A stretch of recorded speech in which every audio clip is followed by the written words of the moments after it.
Assalamualaikum warahmatullahi wabarakatuh. Kembali lagi dengan saya, Astri Nur Sudawati, mahasiswa PPG jurusan PPKN Angkatan 2, Universitas Pancasakti Tegal.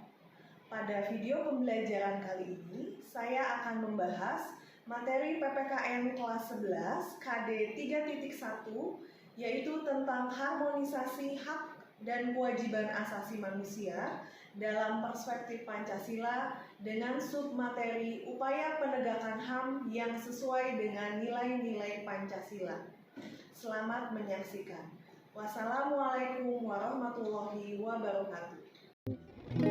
Di masa SMA yang kunjung usai, tak mau ku buang begitu saja. Pertengkaran dipadui percintaan yang Ya, Assalamualaikum. Gimana kabarnya kalian? Sehat semuanya? Sehat? Alhamdulillah. Semuanya dalam keadaan sehat.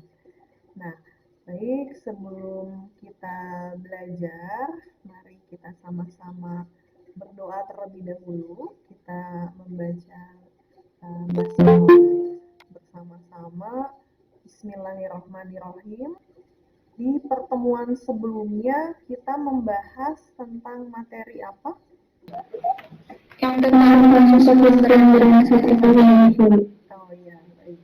Betul sekali ya, Sabina, terima kasih. Jadi minggu lalu kita membahas tentang kasus pelanggaran HAM. Oke, siap ya? Oke, 1, 2, 3.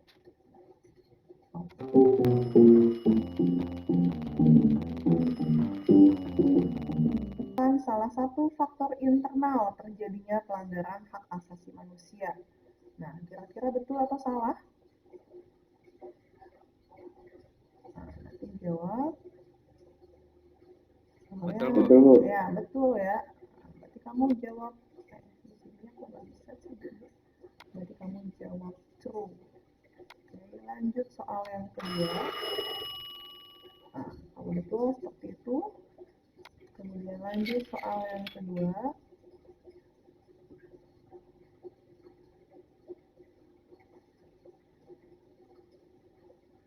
Yang kedua, contoh pelanggaran HAM dari Sila Persatuan Indonesia. Sila Persatuan Indonesia berarti sila ketiga adalah masih adanya gerakan Aceh Merdeka. Betul atau salah? True or false? Benar. Betul. Ya, betul sekali, pintar. Soalnya dari soal yang ada kamu banyak jawaban yang betul, berarti artinya kamu paham terhadap materi yang sudah disampaikan minggu lalu. Nah, untuk kehadiran kalian, Ibu lupa ya, belum menyampaikan bahwa itu sudah secara otomatis tersimpan di Google Meet Attendance ya. Tujuan pembelajarannya, hargai, ya, kalian akan menghargai hak asasi manusia berdasarkan perspektif Pancasila sebagai anugerah Tuhan Yang Maha Esa dengan penuh kesadaran. Kemudian yang kedua, bersikap peduli terhadap hak asasi manusia berdasarkan perspektif Pancasila dalam kehidupan berbangsa dan bernegara dengan sepenuh hati. Yang ketiga, mengidentifikasi upaya pemerintah dalam menegakkan hak asasi manusia dengan benar. Dan yang keempat adalah menganalisis upaya pencegahan pelanggaran hak asasi manusia dengan tepat.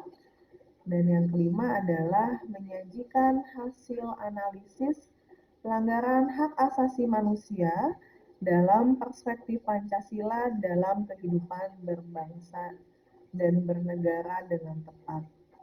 Nah, sebelumnya di sini Ibu akan menayangkan video pembelajaran tentang proses penegakan HAM ya.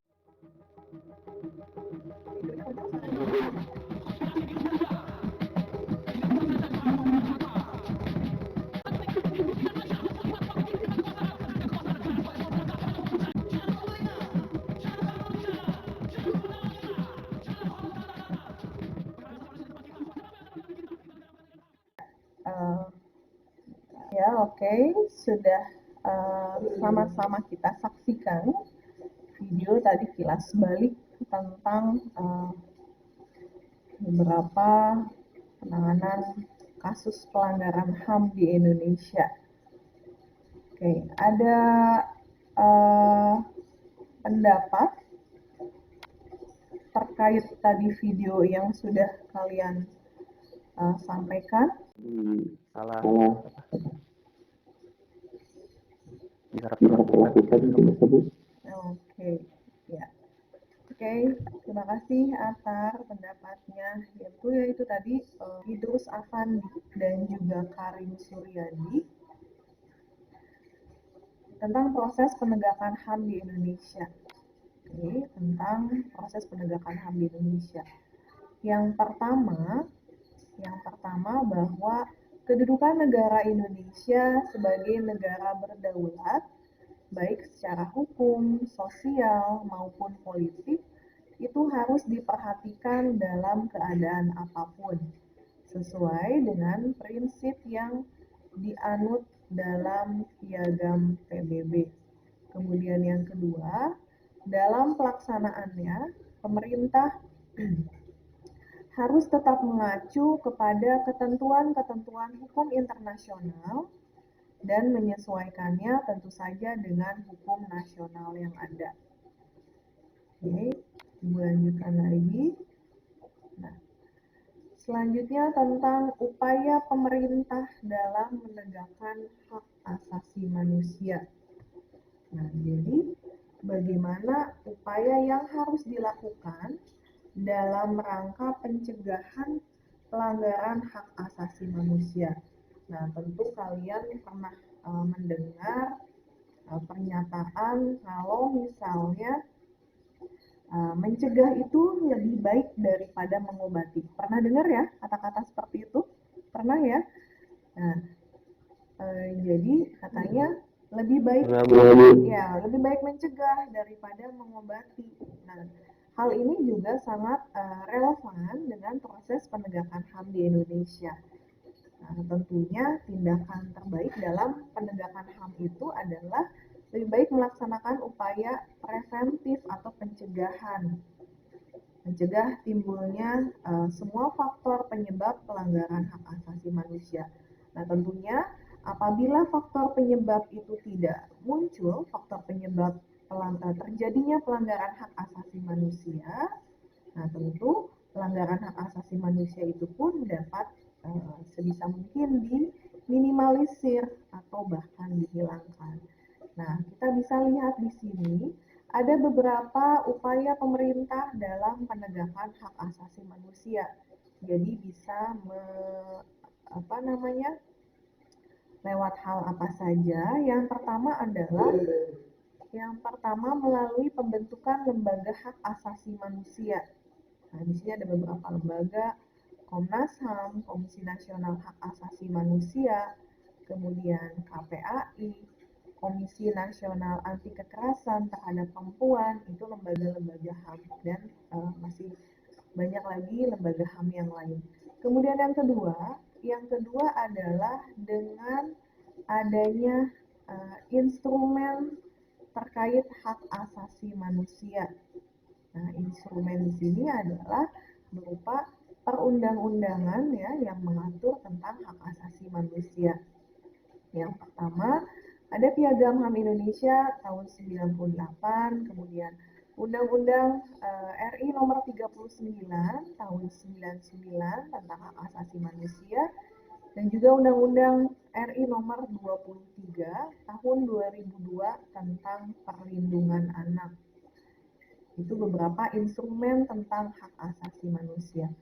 Lanjut, yang ketiga adalah dibentuknya Pengadilan Hak Asasi Manusia.